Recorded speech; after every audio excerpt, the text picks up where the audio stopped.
Let's get stuck right in. Where do we start? The first thing to start with is the hardware changes. So most notable changes is probably the brand new buttons that we've got, the advanced panel buttons that we've taken from our higher end ATEM switches. These have been brought across onto the ATEM Mini Extreme ISO here. Nothing necessarily wrong with the older buttons, but they're a softer feel.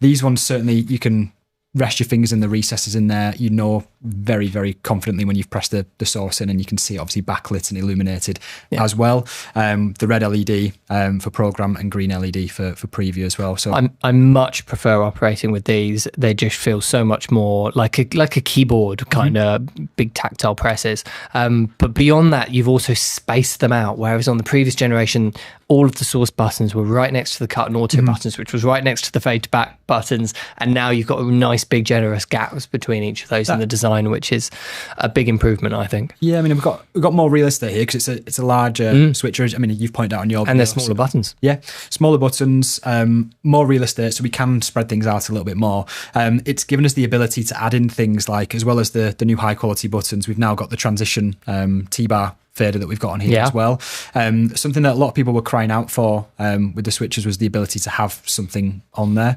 So we want a physical T-bar. We feel that the fader is a kind of a really good step in that direction.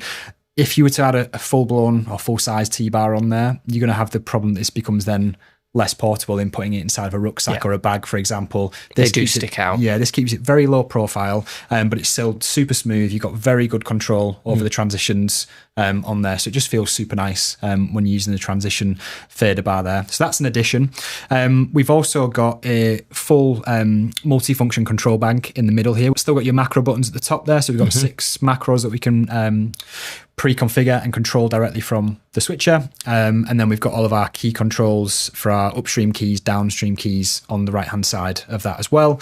You've still got your record start stop, your stream start stop that you can do directly from the switcher. And then on the right-hand side here, we also have our source output buttons. So what that allows us to do, because this now has 3 HDMI outputs, we can control the outputs from the switcher rather than having to dive into software and change those as well. And so those buttons are completely new, right? So they're controlling outputs 1 and 2, whereas 3 is always fixed to program, or can you change that in the software? You can change it as well. Generally, I would probably set it to say your program and have it running that all the time. And then your 2 others, you can configure those as you go.